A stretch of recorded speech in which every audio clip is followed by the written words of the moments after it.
만나 뵙게 돼서 반갑습니다. 저는 목사님께서 말씀해 주신 대로 김흥수라는 이제는 선교사입니다.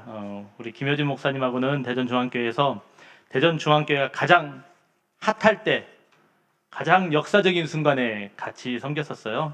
제가 김효진 목사님 통해서 이렇게 먼저 함께 은혜 나눌 수 있는 은혜를 허락해 주신 하나님께 감사를 드리고요. 불러주신 교회, 또 당회, 또 많은 교회 어른분들께 감사를 드립니다. 제가 아는 김효진 목사님을 말씀드린다면은 우리 그 전도사님 뒤에 왔다 갔다 하시는데 전도사님을 보면은 목사님을 이렇게 보는 것 같다 하는 생각이 들었어요. 아주 열정, 그다음에 또 적극적인 그런 것들이 참 뛰어난 목사님이었었거든요. 전도사님도 이렇게 예배 컨택을 하신 다음에 계속 연락을 주세요. 저도 이제 부교육자로 섬겼지만 연락해가지고 괜찮습니다. 제가 알아서 할게요. 그러면 알아서 하실래나 보다 그냥 그렇게 끝인데 전도사님 계속 뭐 도와드릴 건 없을까요? 어떻게 섬기면 될까요? 또 뭐 필요한 건 없어요? 계속 물어보세요. 근데 김효진 목사님이 꼭 같거든요.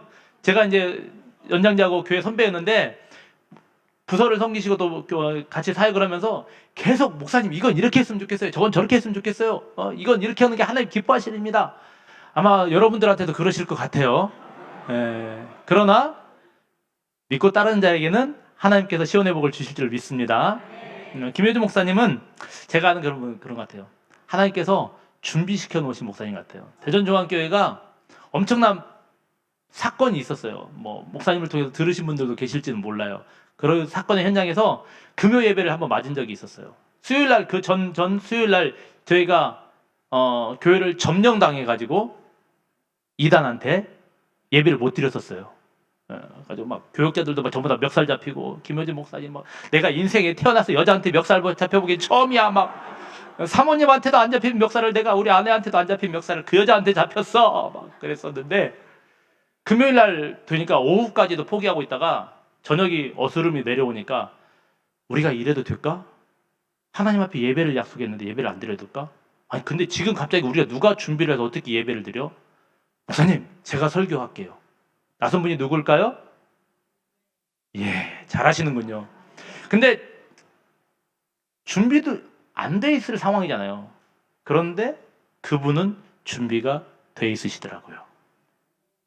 그날의 예배가 가장 대전중앙교회 금요 예배 중에 뜨겁고 은혜로운 예배였던 것 같습니다.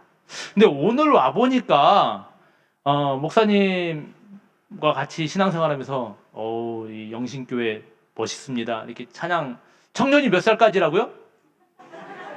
네? 하여간 따라서 해봅시다. 예수님보다 나이가 어리면 청년이다. 아멘. 이 중에서 예수님보다 나는 나이가 많다. 본인의 신분을 잘 아시는군요. 그렇습니다. 우리는 전부 다 예수님보다 어린 청년들입니다. 그런 청년의 열정 가지고 하나님 앞에 아름답게 섬겨나가는 여러분들 되기를 먼저 소망합니다. 저는 이제 지난 10월 8일 날 머리에 선교사로서 안수를 받은 햇병아리 선교사예요.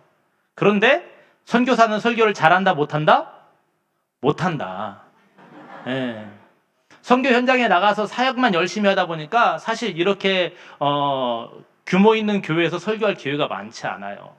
그런데 선교사들이 꼭 와서 말씀 붙들고 설교하려고 하다 보니까 성도들은 졸기만 하고 은혜도 못 받고 그러더라고요. 누구의 경험일까요?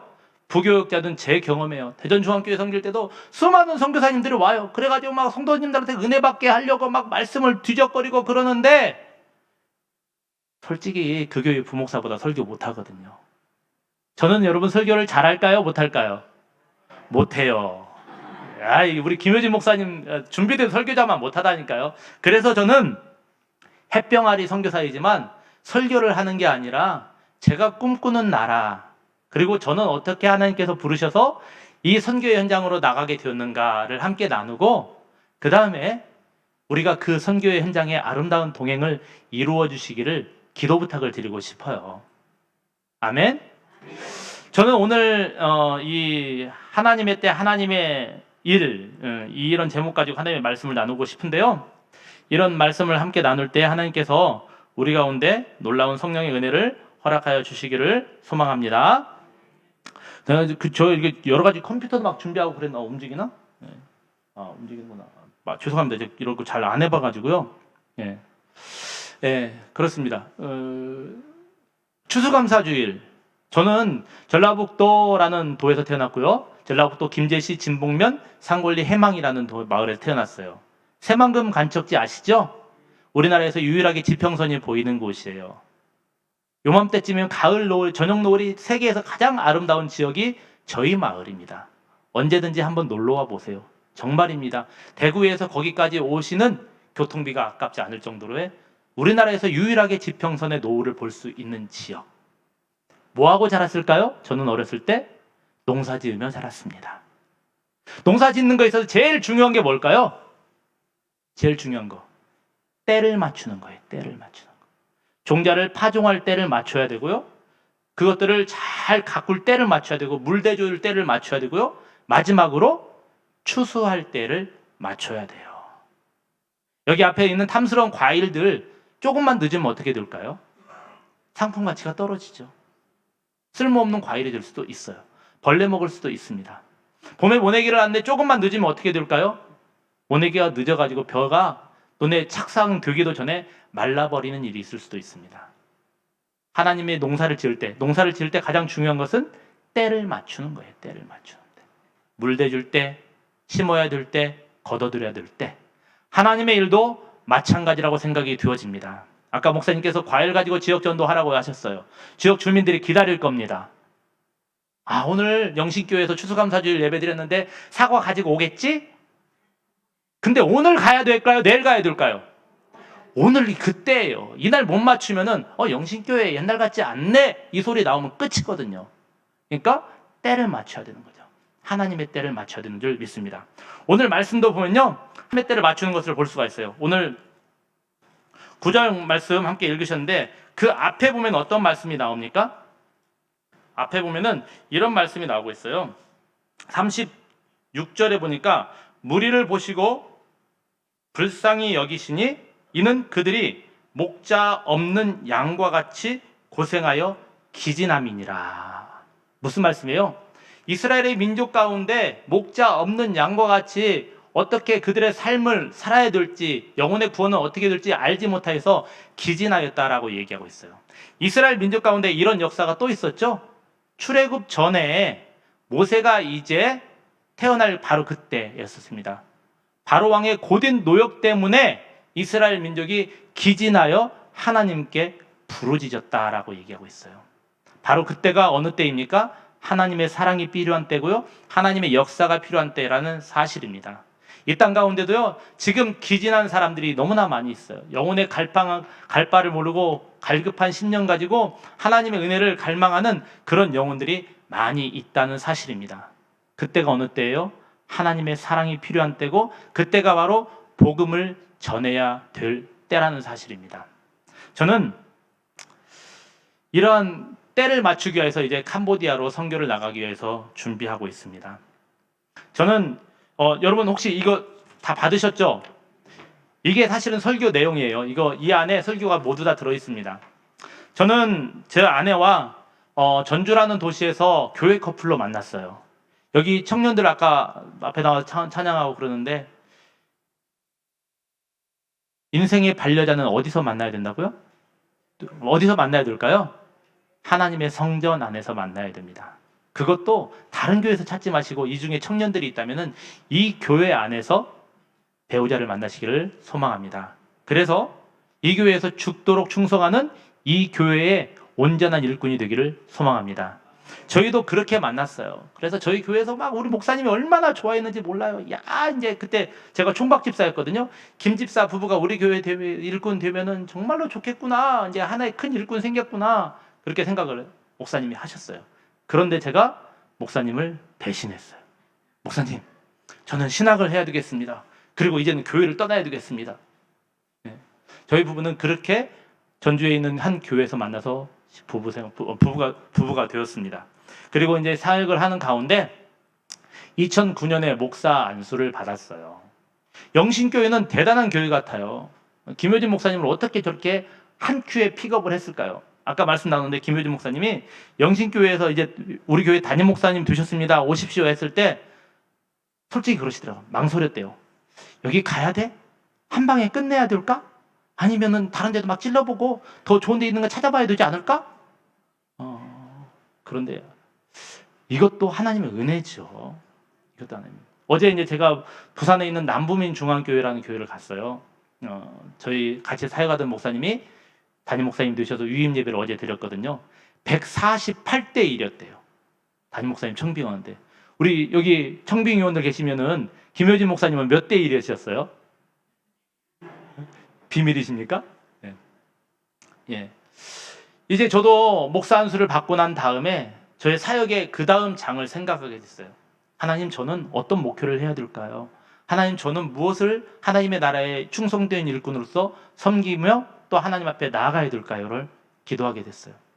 그런데 이상하게 계속해서 한국 목회는 눈에 들어오지 않아요. 한국에서는 수많은 목사님, 훌륭한 목사님들이 많기 때문에 굳이 나까지 이곳에서 그 일을 안 거들어도 이곳에서는 하나님의 놀라운 일들이 충분히 일어날 수 있겠더라고요. 그렇다면은 비록 작은 나의 힘 하나지만 어디에 보태는 게 좋을까? 그런 고민을 하게 됐어요. 그런데 그때 하나님께서는 해외로 시선을 자꾸 돌릴 수 있는 기회를 주시더라고요.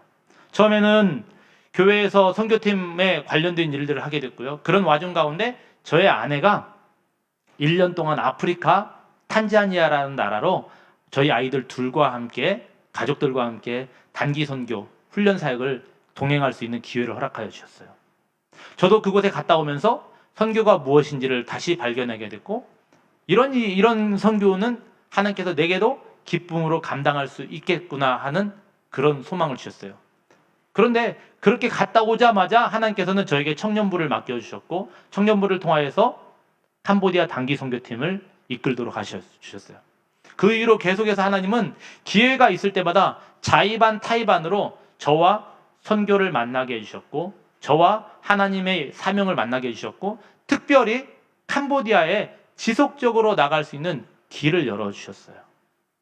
그렇게 해서 저와 아내는 캄보디아에 관심을 갖게 되었고, 이제 지난 봄에 GMS에서 선교 훈련을 받았고, 작년 11월 3일 날 먼저 앞서서 대전중앙교회에서는 선교사로 파송을 받게 되었습니다.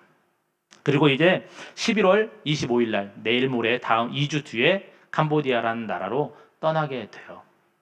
그렇다면은 왜 캄보디아일까요? 캄보디아라는 나라. 여러분, 캄보디아 하면은 어떤 나라가 생각이 나세요? 제가 요거 한번 볼게요. 캄보디아는 동남아시아에 있는 나라입니다. 우리나라로 해서 이게 인터넷이 연결될지 모르겠어요. 잠깐만요. 저쪽 아직 안 열리는데.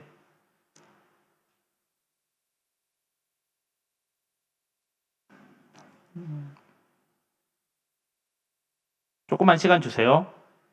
아까 김효진 목사님이 기도를 빼먹고 하시더라고요. 대표 기도 시키시는 걸 깜빡 잊으시더라고요. 그러면서 제가 좋다. 목사님께서 일부러 편안한 마음으로 하라고 이렇게 해주시는구나.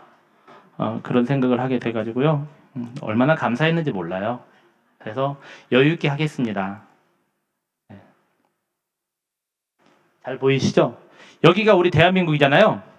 보이세요? 대한민국에서 비행기를 타고 중국을 넘어서 대만을 거쳐서 베트남을 지나서 갈 수 있는 나라가 캄보디아예요. 여기가 캄보디아입니다. 비행기로는 한 5시간 반 정도 이렇게 날아가야 되는 나라가 캄보디아라는 나라입니다. 예. 캄보디아에는 현재 세계에서 약 3,000명의 선교사들이 들어와 있어요. 많은 숫자가 들어와 있죠? 예. 교회도 많이 있습니다. 지금 하나님을 믿는 성도의 숫자도 약 20만 명 정도 되는 그런 나라예요. 그런데 이렇게 많은 선교사들이 가 있고 또 하나님을 믿는 백성들이 있는 나라인데 왜 하나님께서는 저에게 캄보디아, 굳이 나까지 갈 필요가 있을까라는 생각을 했습니다. 캄보디아라는 나라는 어떤 나라일까요? 아직 전쟁이 끝나지 않은 나라입니다. 캄보디아 하면 여러분 혹시 생각나는 것들이 있나요? 혹시 동남아 쪽에 여행 갔다 오신 분들? 첫 번째, 시엠립이라는 도시에 있는 앙코르와트. 지금부터 한 600여 년 전 이상 전에 지어진 그런 사원이거든요. 인도 힌두교 사원이에요. 앙코르와트에 있는 앙코르와트 사원이 유명하고요. 그보다 더 유명한 것이 킬링필드라는 사건이죠. 1975년부터 79년까지 약 4년 동안 크메르 루즈라는 캄보디아 공산당 정권이 설립이 되어가지고 그 전에 있었던 론놀 장군이 미국의 힘을 얻고 세운 민주공화국을 무너뜨리고 공산화 혁명을 일으켰던 사건. 우리한테는 킬링필드로 더 유명하죠. 폴포트라는 사람이 캄보디아 나라는 농업국가를 만들어야 되겠다. 캄보디아 나라는 그 저소득층, 무산자들이 잘 사는 나라를 만들어야 되겠다라는 생각을 가지고 지식인들을 전부 다 죽이고 학살한 그런 킬링필드 사건. 이때 죽어나간 사람들이 약 300만 정도 된다고 그래요. 근데 300만도 정확한 숫자는 아니에요. 어떤 분들은 야 설마 300만까지 죽였을까? 약 150만 명 정도 되지 않을까? 아니야. 계산되지 않은 숫자라면 300만도 넘을지 몰라 라고 얘기를 하는 그런 학자들도 있어요. 그런데 중요한 것은 뭐냐면 그때 당시에 캄보디아 인구가 800만이었어요. 800만인데 300만이라는 숫자를 죽였으면 거의 인구의 절반 정도 가까이를 죽인 거죠. 손가락을 봐가지고 두 번째 중지 손가락에 굳은 살이 박혀 있으면 죽음의 대상일까 아닐까요? 그 사람은 죽입니다. 왜? 연필 만져본 사람이기 때문에. 저같이 안경 낀 사람은 어떨까요? 책본이라고 눈 버린 사람이기 때문에 당연히 죽여야 될 사람이었습니다. 도시에서 직장 다닌 사람은 죽여야 될까요? 아닐까요? 이 사람은 머리가 조금 깨어있는 사람들이기 때문에 당연히 죽여야 됐습니다. 그 중에 가장 많이 죽여야 될 사람이 누구일까요? 기독교인들이었어요. 그 전 정권, 론놀 장군이 미국의 힘을 얻고 세운 나라가 선교사들의 힘을 많이 받았다라고 생각하겠고, 선교사들은 전부 다 미국의 CIA의 앞잡이라고 생각을 했어요. 그래서 예수 믿는 사람들 전부 다 학살의 대상이었었습니다. 그런데 재밌는 건 뭐냐면요, 이 전쟁이 아직도 끝나지 않은 나라라는 거예요. 이 크메르루즈 정권이 들어온 다음에 이것을 크메르루즈 정권을 몰아내기 위해서 또 다른 외부 세력이 들어오는데 그게 누구냐면 베트남 공산당이에요. 10만 명의 베트남 공산군이 들어와서 이 캄보디아 크메르루즈 정권을 태국 국경 지역으로 몰아냅니다. 그리고 어떻게 보면은 그 땅에 평화를 준다고 얘기하죠. 마치 우리나라에 옛날에 청나라 군인들 몰아내고 일본 사람들이 우리나라에 평화를 준다 그러고, 또 청나라 군인이 우리나라 일본 군인들 몰아내고 자기네들 우리나라를 평화롭게 해준다고 똑같은 상황인 거죠. 다 물러가라. 89년에 유엔에서 신탁 통치가 들어옵니다. 그래서 정권이 세워지게 되는데 93년에 현 정부가 들어서게 돼요. 그리고 93년부터 지금까지 훈센이라는 총리가 정권을 잡고 장기 집권을 하고 있는 나라가 캄보디아예요. 아직도 크메르루즈의 잔당들이 태국 국경에 남아 있습니다. 키아삼판이라는 그때 당시에 총리의 역할을 했던 사람이 불과 작년에 죽었어요. 금년에는 수용소에 수용소장했던 사람이 금년 여름에 죽었습니다. 그리고 아직도 전범들에 대한 전쟁 재판이 다 끝나지 않은 나라가 캄보디아예요. 그런데 재밌는 것은 이 캄보디아에 하나님의 복음이 전해진 것이 내후년이면 100년이 된다는 사실입니다. 벌써 100여 년 전에 이 땅에 복음이 들어갔어요. 크메르루즈 정권 이전에는 이 땅에 놀라운 성령의 역사들이 일어났습니다. 방언을 말하는 사람들이 있었고요. 스스로 하나님 앞에 헌신하여서 교회를 세우는 평신도 지도자들이 있었습니다. 내가 하나님의 일을 감당하겠다고 여기저기에 신학교가 세워지는 일들이 있었던 나라가 캄보디아라는 나라예요. 그런데 첫 번째 이 나라에 아문이 들어오기 시작한 이유가 저는 거기 있다고 생각하는데요. 이러한 성령의 역사가 일어나자 선교사들이 이렇게 얘기했어요. 야, 캄보디아는 이제 됐다. 선교사 철수해도 되겠다. 원래 이게 맞거든요.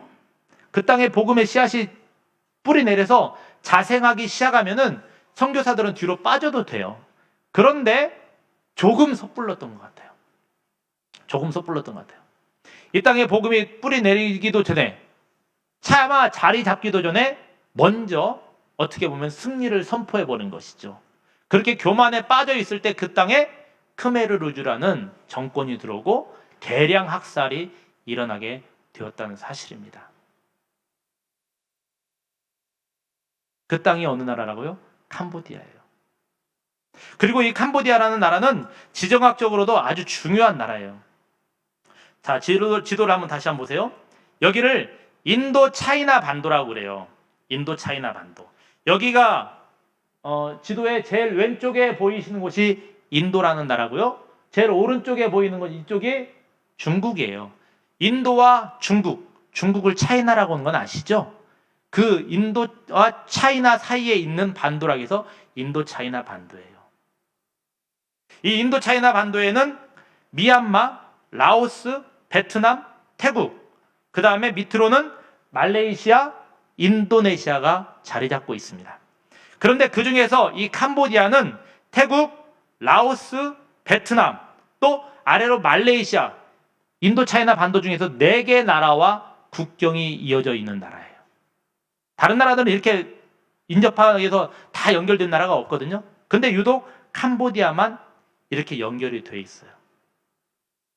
하나님은 저에게 이 땅을 보게 하시더라고요. 그리고 이 땅을 가슴에 품고 기도하게 하세요. 너는 이 땅을 네 마음에 품어라. 그리고 이 땅을 위해서 너의 남은 삶을 나에게 헌신하라고 말씀하십니다.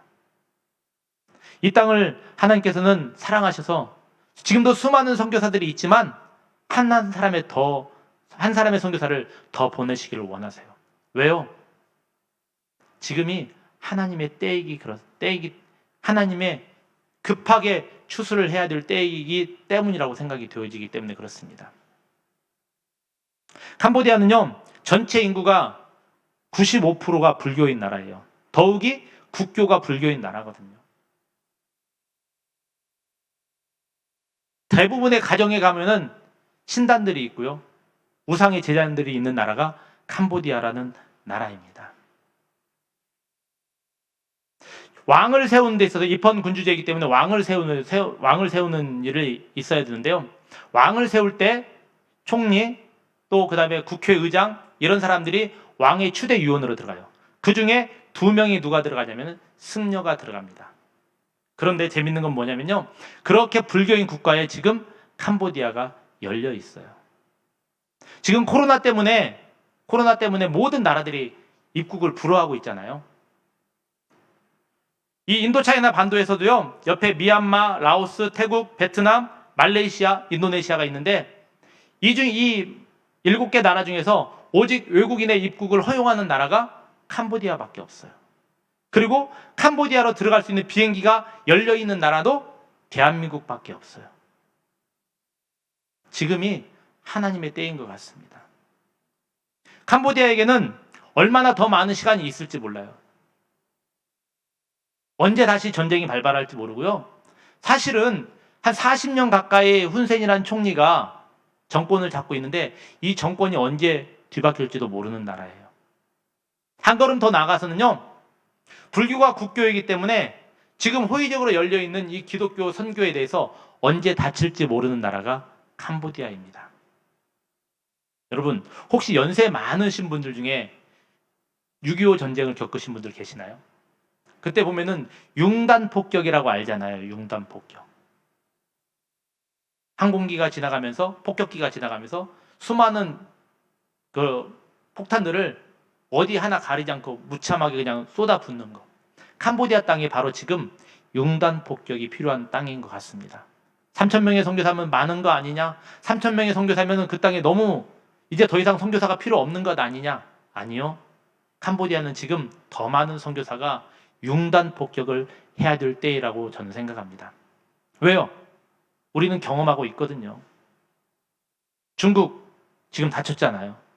불과 몇 년 전만 해도 우리나라에서 선교 하면은 대부분 선교사들이 10명 중에 6명은 중국으로 가던 때가 불과 몇 년 전이었습니다.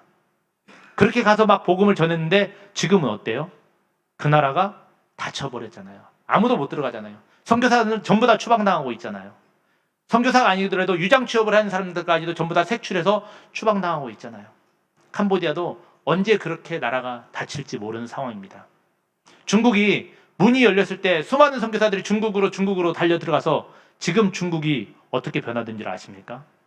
1억 명이 넘는 사람들이 하나님 앞에 무릎 꿇어 예배하는 사람들로 그들 가운데 자리 잡게 되었어요. 캄보디아도 그런 은혜가 있기를 소망합니다. 저는 이 캄보디아 땅을 품고 기도하면서 이제 무엇을 할 것인가를 생각을 해봤어요. 근데 그것도 하나님의 은혜인 것 같아요. 여기 순서지에 보면, 나눠준 안내지에 보면은 사랑의 지분이라고 되어 있습니다. 제가 캄보디아에 더 쉽게 접근할 수 있었던 것은 바로 이 사랑의 지분, 이 사랑의 집 때문입니다. 여기 지도에 보면은 캄보디아라는 나라가 있고요. 그 가운데 제일 중앙에 있는 데가 푸놈펜이라는 수도입니다. 그리고 푸놈펜 수도 한가운데 여기 별로 표시되어 있는 사랑의 집이라는 고아원이 있어요. 혹시 장로님 계신가요? 장로님은 지금 영신교회 장로님이시면서 또 소속되어 있는 기관이 하나 있으실 건데 혹시 전국 장로회라고 거기도 소속되어 있으신 거죠? 아니세요? 오직 교회만? 아, 그러시군요. 이 사랑의 집이라는 고아원은 우리 대한예수교 장로회 합동 측 전국 장로회, 특히나 부울경 장로회에서 설립한 고아원이에요. 캄보디아 땅의 장로님들이 이제 여행을 가셨어요. 그런데 너무나 많은 고아들이 있는 거예요. 왜요? 이 폴포트의 학살 때문에. 캄보디아는 지금도 평균 연령이 24.5세예요. 평균 연령이 24.5세. 그러니까 여기에 계신 머리 희끗희끗한 어르신들 같은 경우는 캄보디아에서는 보기 드문 분들이죠. 네. 평균 24.5세인데 그 폴포트의 학살로 인해서 발생한 고아들, 그 아이들을 처음에는 걷어다가 먹이고 키우기 위해서 설립된 고아원이 바로 이 사랑의 집이라는 고아원이에요. 20년 전에 세워졌죠. 그런데 이곳에서 고아원들만 키우는 것이 아니라 궁극적인 목적은 뭘까요? 이 아이들을 하나님의 일꾼으로 키우고자 하는 거였어요. 그렇게 세워진 고아원이 20년의 세월이 흘러오면서 수많은 사역자들이 이렇게 그곳에서 섬기고 또 빠지게 되었습니다. 이제 하나님께서는 저에게 이 고아원을 섬길 기회를 주셨어요. 고아원에 현재 약 60명의 아이들이 있습니다. 그런데 이 60명의 아이들 어떤 아이들일까요? 우리나라에도 고아원이 있을까요? 없을까요? 보육원이라고 있어요. 저는 캄보디아 선교 또 이렇게 사역을 하기 전에 한국에서도 고아원을 섬길 기회가 있었어요. 매주일 수요일마다 3년 동안 고아원 가서 수요 예배를 인도했었거든요. 우리나라의 고아원에는 보육원에는 어떤 아이들이 많을까요? 부모가 없는 아이들 있을까요? 없을까요? 몇 푼으로 낼까요? 부모가 없는 아이들이 많을까요? 거의 없습니다. 부모가 있는데 엄마가 미혼모이기 때문에 어쩔 수 없이 그곳에 맡겨진 아이들이 있고요. 그보다도 안타까운 사연은 자녀를 낳았는데 장애가 있어서 버려진 아이들이 많아요. 우리나라의 고아원은. 근데 캄보디아의 고아원은 조금 달라요. 그 나라는 우리나라 세계에서 145위의 경제 빈국입니다. 먹을 게 많을까요? 없을까요? 없어요. 그렇기 때문에 내 자식 굶겨 죽이느니 차라리 여기다 맡기자라고 해서 맡겨놓는 데가 캄보디아의 고아원입니다. 부모가 대부분 있는 아이들이죠. 그런데 저는 이 아이들이 축복의 아이들이라고 생각이 되어져요. 저희들이 캄보디아 단기 선교를 여러 번 갔는데요. 일반 학교나 가정이 있는 마을로 들어가서 전도를 하잖아요. 그러면 전도 용품을 주고 예를 들어 사과를 주고 바나나를 주고 귤을 주고 하면은요 받아요. 그러면 집에 가서 어디다 놓을까요? 엄마 이거 드세요 할까요? 아빠 드세요 할까요? 아니요. 아까 말씀드린 대로 각 집에 있는 우상의 신단 앞에 갖다 바쳐요. 교회에서 받아다가. 아무리 교회에서 복음을 전하고 예수 외에는 구원이 없다, 예수밖에는 구원이 없다 얘기할지라도 집에 가면은 엄마랑 형제자매들이랑 얘기하면서 그들의 관념 가운데는 예수는 수많은 신들 중에 하나밖에 아닌 거예요. 그렇지만 이 고아원에 있는 아이들은 어때요? 특별 훈련을 시킬 수가 있죠. 아침 새벽 예배부터 해가지고요, 저녁에 특별한 성경 공부까지, 제자 훈련까지, 또 주일날 예배를 통하여서 이 아이들과 우상을 차단할 수 있는 특별한 훈련을 할 수 있는 곳이 고아원이에요. 저는 이곳을 섬기고자 해서 가게 됩니다. 또한 더불어서 이 고아원 앞에는 아파트 단지들이 많이 있어요. 그 아파트 단지들에 하나님의 교회를 세우고자 합니다. 고아원에 가면은 우리 장로님들이 세우는 기가 막힌 건물이 있거든요. 이 건물에 교회를 세우고요, 1차적으로는 그 고아원에 있는 아이들과 예배를 드리고 훈련을 하고, 2차적으로는 그 앞에 있는 마을 주민들을 전도할 계획을 가지고 있습니다. 매 주일 매일매일 마을 앞에 나가서 복음을 전하여서 이곳에서 함께 예배를 드리고자 하는 그런 꿈을 꾸고 있어요. 왜 이런 사역들이 필요하냐면요, 캄보디아 땅은 급격한 도시 변화 발전이 되어가고 있습니다. 대구도 도시가 날마다 팽창해 가고 있죠. 여기가 칠곡지구인가요? 여기는 언제부터 대구시였었어요? 제가 사는 도시는 대전인데요. 대전은 유성구라는 구가 있고 유성온천이라는 데가 있는데요. 불과 한 3, 40년 전만 해도 거기는 유성군이었다고 그러더라고요. 그리고 여러분들이 혹시 기억나실지 모르겠는데 1992년 대전 엑스포를 할 때 와보신 분들 계시죠? 불과 한 3, 40년 전만 해도 그쪽도 대전에서는 외곽 변두리 시골이었어요. 그런데 캄보디아는 그보다 훨씬 더 급격한 도시화가 이루어지고 있습니다.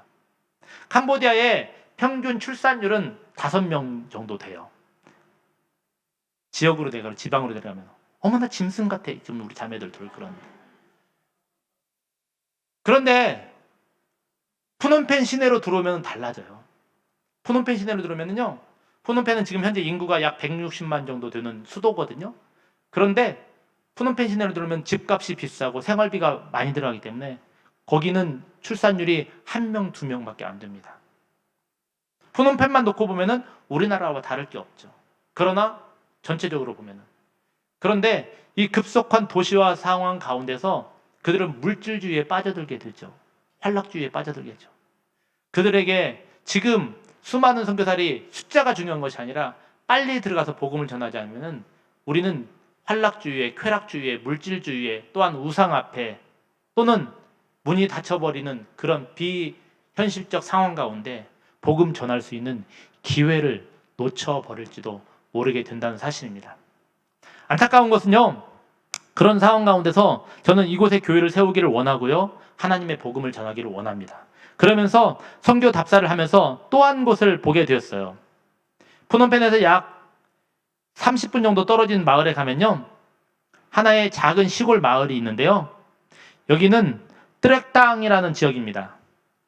여기 보면은 하나의 다리가 있고요, 다리 좌우측에 마을 지역이 있습니다. 그런데 이쪽 혹시 지금 마우스 컴퓨터 화면 안에 보이는 이 지역에 사는 인구만 해도 10만 명이 돼요.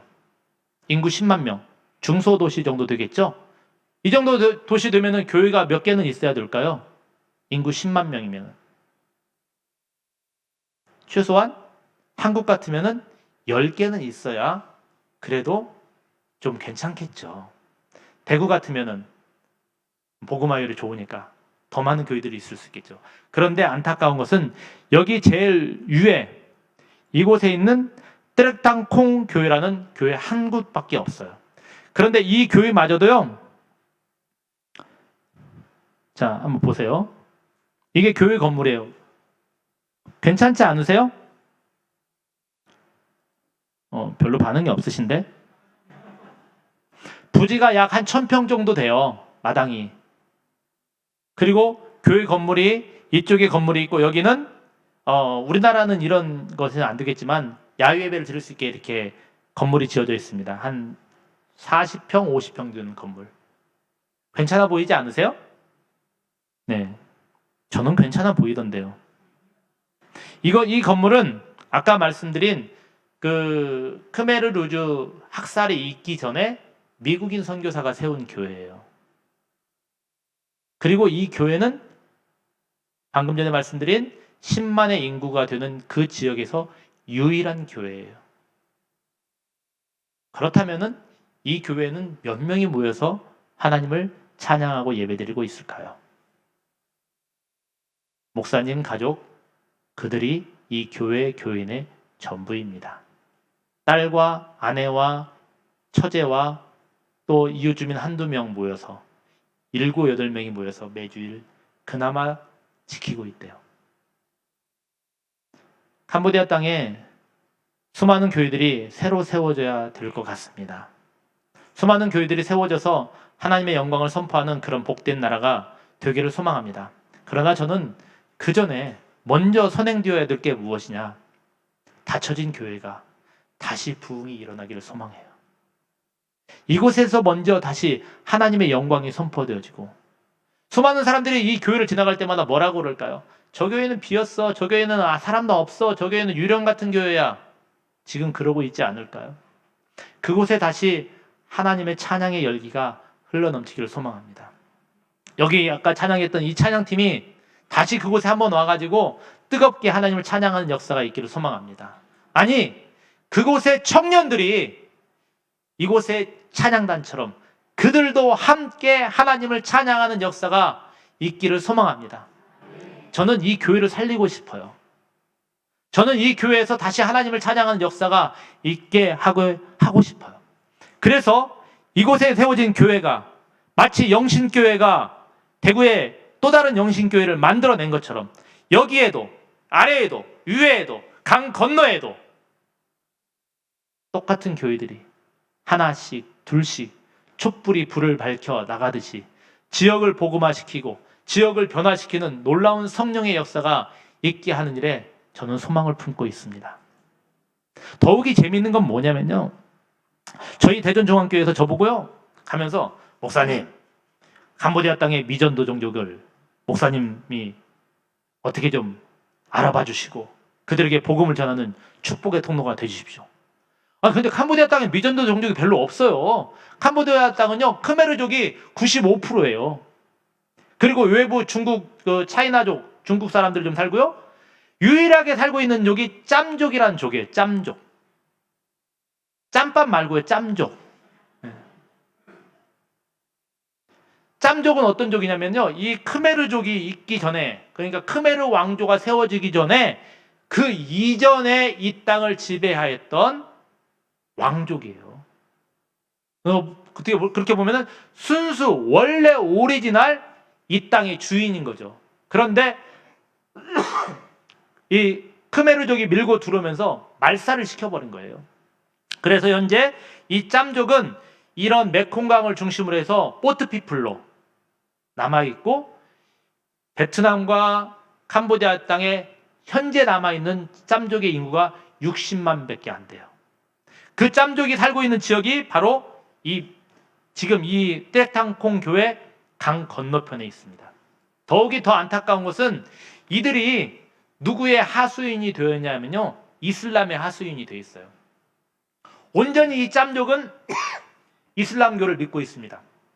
재밌는 것은요, 이들이 만약에 이슬람을 믿고 신봉하면서 라마단이 있어 사우디아라비아에 가겠다라고 마음이 있어서 이슬람 본부에다 보고하면요, 사우디아라비아에서 항공권과 모든 숙박에 대한 경비들을 통장으로 다 송금을 해줘요. 이 짬족들이 내가 내 자녀를 미국으로 또는 어디로 유학을 보내고 싶다면은 인도네시아에서 모든 경비를 다 책임져 줍니다. 그들은 정말로 대단한 복지 가운데 살고 있는 것 같아요. 그러면은 그들은 이 땅에서 살만하니까 그냥 내버려 둬야 될까요? 가장 복음이 들어가기 힘든 소수민족인 것 같은데, 저는 이 트렉타콩 교회를 통하여서 그 너머에서 그 다음 사역은 이 캄보디아의 유일한 소수민족인, 그리고 원래 이 땅의 주인이었던 짬족에게 복음을 전하는 일을 꿈꾸어 봅니다. 사랑하는 대구 영신교회 믿음의 동역자 여러분, 여러분들은 이 캄보디아 땅을 얼마나 알고 계십니까? 우리 대한민국만큼이나 아픔과 슬픔과 고난을 안고 있는 나라. 그러면서도 아직도 복음이 없어서, 하나님의 은혜가 없어서 세계 145위의 경제 빈국인 나라. 한 사람의 일당 독재 하에서도 그것이 운명인 양 순응하며 살아가는 나라. 그 땅 가운데 지금 가장 필요한 것은 무엇일까요? 왜 그 땅 가운데 하나님은 지금 3,000명이라는 선교사를 융단 폭격하듯이 보내고 있을까요? 그것도 모자라서 아직도 하나님은 저를 통해서 여러분에게 이 사역에 동참해 달라고 이야기할까요? 지금이 하나님의 때이기 때문에 그렇습니다. 지금이 하나님의 일을 해야 될 적기이기 때문에 그렇습니다. 사랑하는 믿음의 동역자 여러분, 이 아름다운 일에 기도로 사랑으로 함께 해주십시오. 캄보디아 땅도 점점 닫혀가는 것 같아요. 며칠 전에 헝가리 외교부 장관이 캄보디아를 방문을 했어요. 헝가리는 배고픈 나라잖아요. 헝그리. 남의 나라 와서 민폐를 끼치고 하는가 모르겠어요. 외교부 장관이 와서 방문하면은 이렇게 막 악수들 하고 막 허그들 하고 막 여기저기 막 방문하고 다니잖아요. 그런데 이분이 코로나 양성 반응자예요.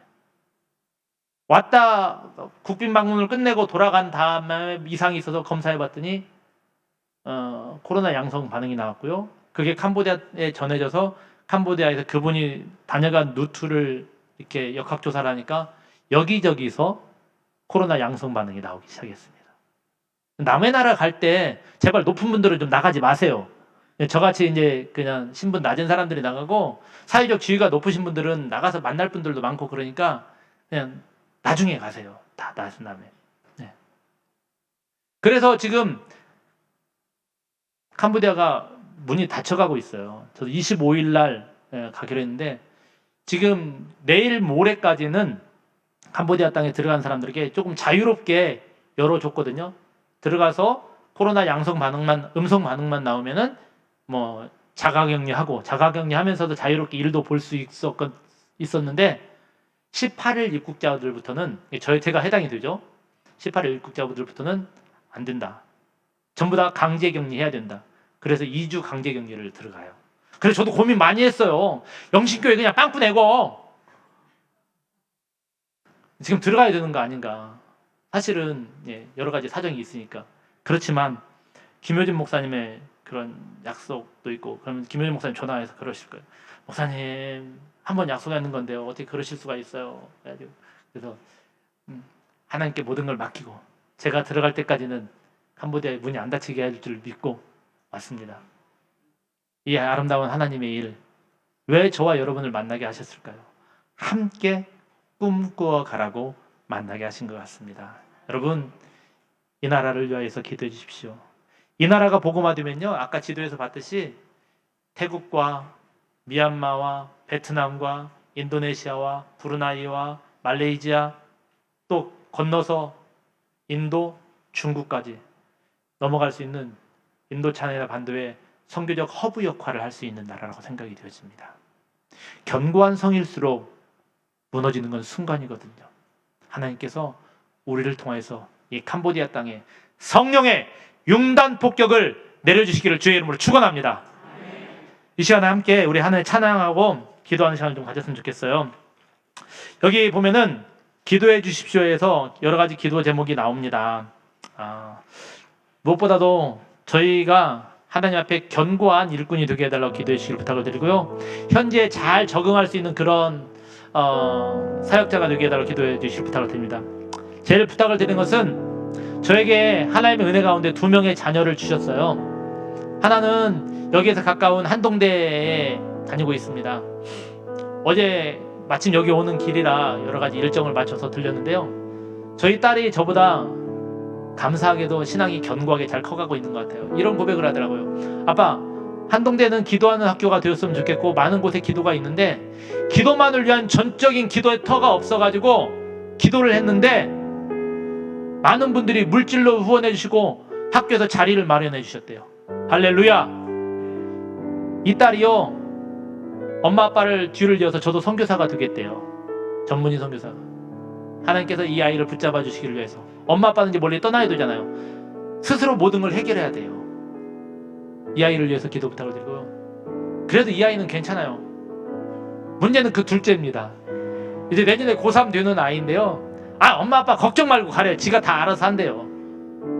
부모된 여러분, 그게 가능할까요? 자녀된 여러분, 그렇게 하실 수 있을 것 같아요? 어림없거든요. 부모의 마음이 또 그렇지 않잖아요. 그럼에도 불구하고 하나님 앞에 이 아이를 의탁합니다. 기도 부탁을 드리고 싶어요. 이 아이들이 부모의 품을 떠나서도 임마누엘 하나님과 늘 동행하며 하나님의 영광 드리는 하나님의 저의 자녀가 아니라 하나님의 귀한 자녀로 세워지게 해달라고 기도해 주시길 부탁을 드리고요. 또한 캄보디아 땅이 수많은 선교사들이 협력하여서 하나님의 귀한 역사를 이루는 그런 나라가 되게 해달라고 우리 찬양하며 함께 기도하도록 하겠습니다. 이 시간에 제가 부른 찬양이요, 주가 보이신 생명의 길, 나 주님과 함께 상한 마음 드리며. 우리 아까 찬양했던 분들 마이크 좀 잡고 같이 한번 부탁드려도 될까요? 네, 뒤에서. 예, 감사합니다. 먼저 찬양하고